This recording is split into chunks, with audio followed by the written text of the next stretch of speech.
Welcome to We Chat Divorce, hosted by Chellew, Legal Liaison, and Catherine Shanahan, CDFA. Each episode, we sit down with divorce professionals and industry experts to provide insights and frank discussions about real people, real situations, and real divorce to help you achieve your best life post-divorce. This episode of We Chat Divorce is brought to you by My Divorce Solution, offering divorce financial planning so clients can secure the divorce settlement they deserve. Visit mydivorcesolution.com to request access. Welcome to We Chat Divorce, brought to you by My Divorce Solution and hosted by myself, Karen Chellew, Legal Liaison, and Catherine Shanahan, Divorce Financial Specialist and CDFA. On these special explainer episodes, we answer the top questions about divorce, giving you confidence and clarity. Today, the topic of our conversation is Gray Divorce Rebellion, our takeaway on Times Magazine's viral essay. Okay, I'm just laughing, not laughing, but I'm just going to go wild on this conversation, right? Probably because I was a great divorce person. I think you would consider me that when we're having this conversation, or maybe not. Maybe I'm partially. But today we are unpacking Ada Calhoun's Time Magazine essay, "When Having It All Becomes Wanting a Divorce." This was published on February 12th of 2025. She cites the CDC data showing women initiate 69% of divorces, and among Gen X, the number's even higher. Calhoun captures the 3 a.m. that we all have, is this it moment so many midlife women describe. And we hear that from our clients as well, both men and women every week. It's the middle of the night kind of anxiety awakening. We built We Chat Divorce to turn that 3 a.m. panic into a plan. So let's dig in. So one of the lines that really hit me in the essay was how women and men who are high achievers or who may have this emotion of, I want it all. What can I do? I kind of feel stuck. They're kind of the doers in the world. And then they're the people who do it all, right? We pay the bills, we do the work, we get the kids all set up. But oftentimes, what we believe we want is either unknown to us or either we believe it's not attainable. That's kind of what I kind of reacted to in this essay. Yeah. And I kind of react like, is this it? Like, is this what my life will be? Right? What is there something more to me than this? Because the kids go off, which is where a lot of this happens. Your last child goes off from high school to college, and you're sitting at home and your spouse still does their job, what they're doing. So they're gone all day and you're sitting there saying, now what? What do I do? Is this all that I had to contribute to this world, which is a huge thing. I mean, launching your children in its own. I mean, I had my son here with his 7 friends for a few days, and the fact that they love to be here and they thank me for, all the things. They're so polite. And I said to all of them, oh, what great parents you have, particularly your mothers. Of course, I'm going to say that. And I know them, but they laughed and they agreed, just like you did, Karen. They said, of course. But it was just so nice to see these big grown 30-year-old boys who are now young men. Kudos to the moms who raised them and the dads who, set them off to launch into successful careers. But then what did their parents do? Sure, some of them are still happily married, but what about the ones that feel like, the women in particular, I hate to say it, but feel like, what else am I supposed to do with the rest of my life? And sometimes you don't want to be with that spouse, and there doesn't have to be a reason other than you're not fulfilled. You're not happy. Your tank is not getting refilled. And so you need to find something more for yourself. And that's okay. There doesn't have to be a juicy story there. It doesn't have to be an affair. It doesn't have to be he's a narcissist or she's a narcissist. It doesn't have to be anything other than show me what I have and see if I can just live this life by myself if I want to live it by myself. And that's okay. Yeah, exactly. And, sometimes we say it may or may not be divorce, but, where in the article or the essay where it said, waking up 3 to 4 in the morning, did I embarrass myself at the party? Why have I been working so hard for so long? Why, when I've given so much, have I given any or little thought to myself? and I feel like a lot of people find themselves in that space and they may trend in that moment towards I may want a divorce. But I feel like there's enough people that once they know their response or decision may be divorce, it may not be divorce. I feel like we've seen that so many times. Oh, yeah, we see it all the time because, we do the financial piece of the process, right? And we have that space where you don't have to file for divorce to get financial clarity. You can come through our process, get the clarity that you need, and then decide, can I do this? And do I want to do this? And then, you make that next step. And you can even talk to your spouse about it because we're not attorneys, because we don't file. That's why spouses participate. And we do have more and more people going to postnuptial agreements, which is really kind of fascinating. Yeah, for sure. Y- You know, So, I, I before you go on to that, I laugh because I don't laugh, but for me, so what's my song that comes on whenever you go to listen to a band, or because they mentioned the Taylor Swift concert in their article or their essay, mhm, and all the women together and singing, and when you get women our age together, and there's that song that oh gosh, I wish I could sing it. I wish I had a voice.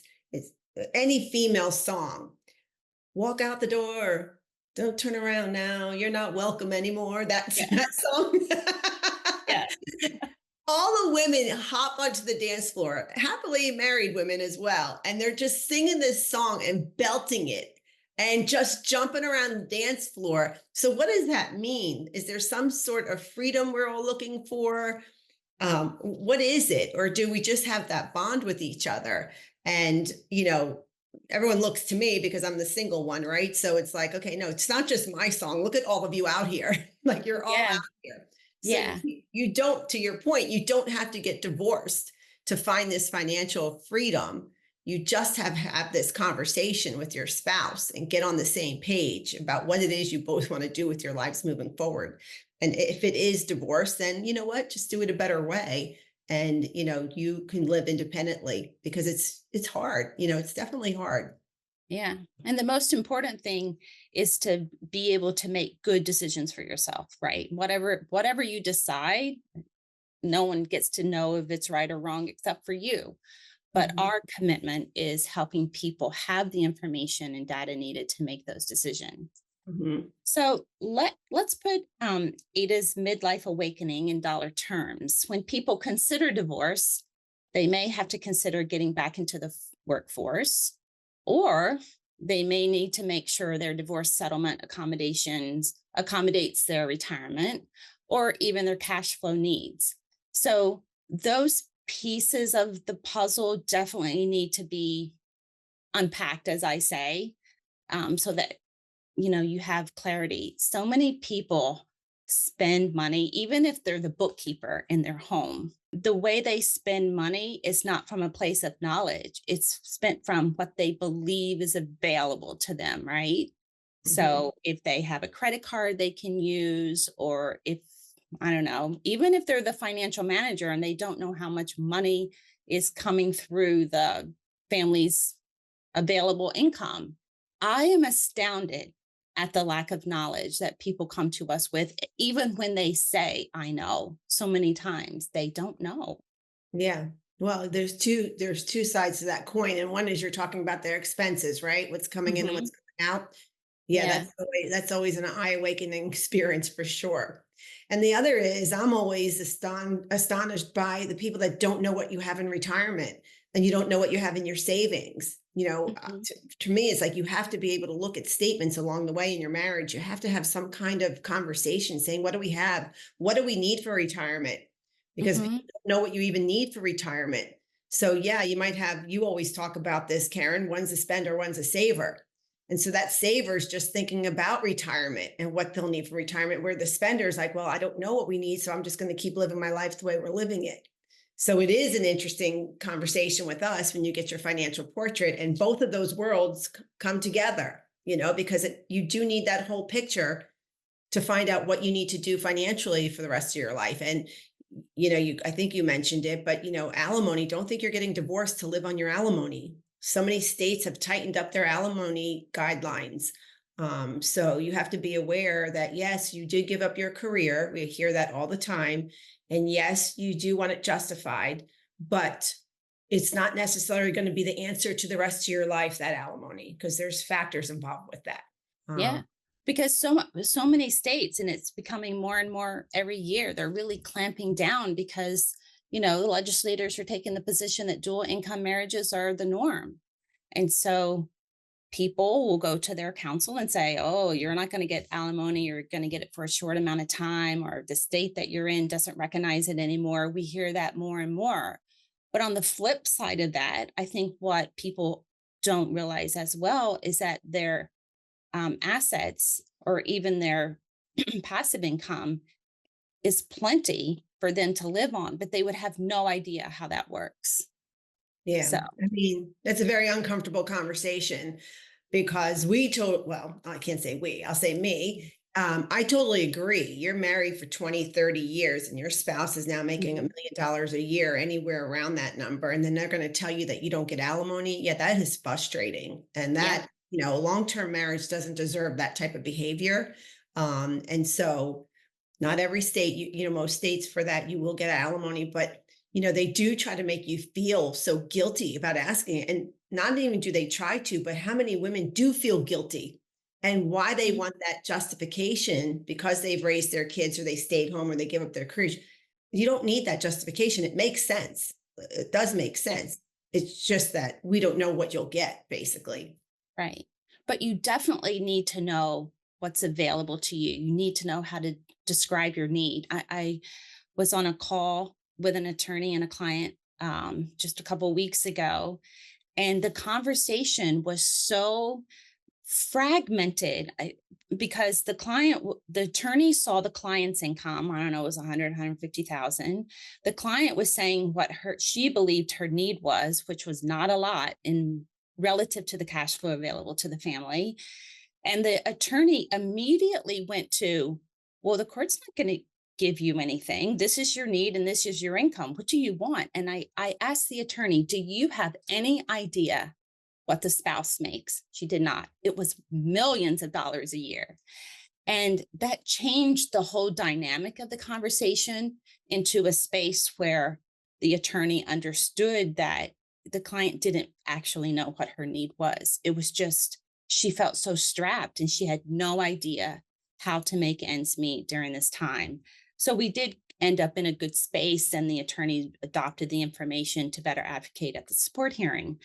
But, if you don't know if you don't know what you're talking about, and if you're not able to demonstrate your financial portfolio or portrait in a way that the attorneys can adopt the information, so many people find themselves back on their heels and with much less than would otherwise be available to them.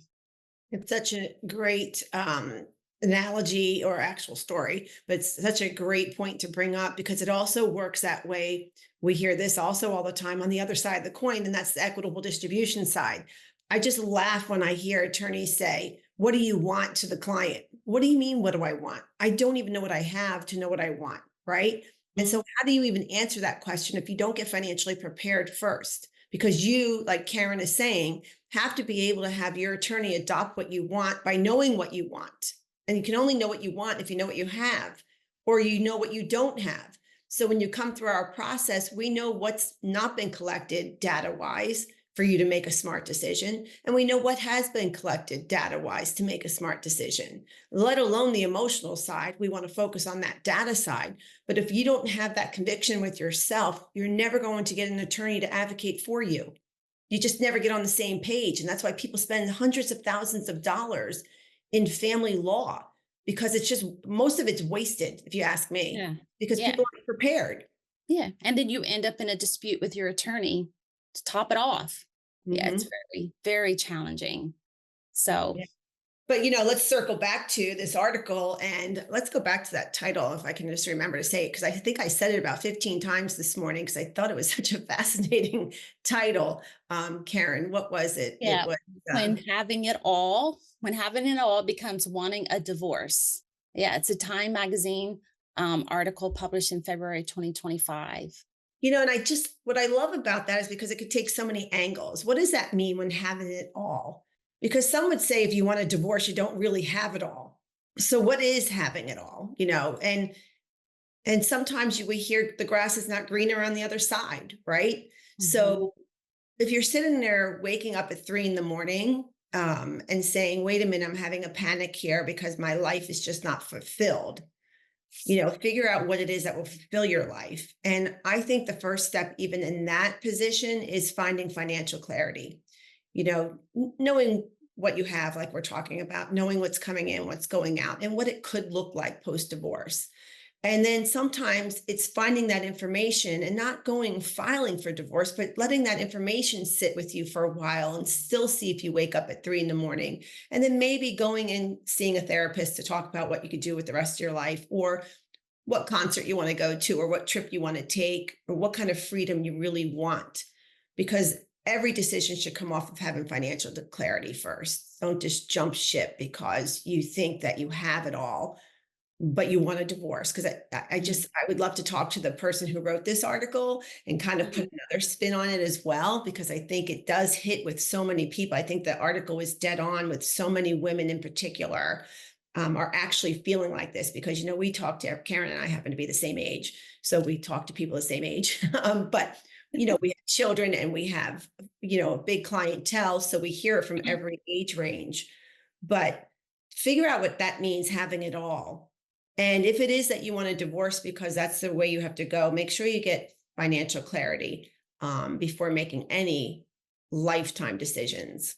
I wanted to comment on that, and I know I really shouldn't. We should move on. But when you want to have it all, and sometimes people get in their own way because they think they know it all, right? And I always say the way the divorce industry interprets your marital estate is very, very different than how you look at a net worth statement. So I'll just stop there, but I go out of my mind sometimes in that space. No, I think it's a good reminder to people out there. It's also kind of that feeds into what we talk about a lot, is don't make one-off negotiations, or don't rely on just the spreadsheet, because it doesn't just work like that. And a lot of everything's negotiable, right? Everybody says that everything's negotiable, but you have to see how the courts might look at something before you negotiate anything away, or make these one-off agreements. Gosh, there's so many angles we can go with this as well. I know. But for today, this concludes our discussion, Gray Divorce Rebellion, our take on Time's viral essay. Big thanks to Ada Calhoun for her powerful essay, again in Time magazine. The piece is titled, When Having It All Becomes Wanting a Divorce. We've linked it in the show notes, so tap through, read the full story, and show Ada and Time some love. Ada, if you're listening, thank you for sharing, sparking this week's conversation. We'd love to have further conversation with you. Thank you to all of our listeners for tuning in. We invite your questions or feedback. We want more discussion about what is financially most important to you. Email us at hello@ck11.net with questions or comment. Stay tuned for future episodes as we continue to unravel the fascinating world of divorce. And remember, knowledge is power. Disclaimer, the information provided in this podcast is for educational and informational purposes only and should not be considered as financial or legal advice. Please consult with professionals in the relevant fields for personalized guidance. Thanks for joining us on another episode of We Chat Divorce. We hope this episode was informative and supportive on your divorce journey.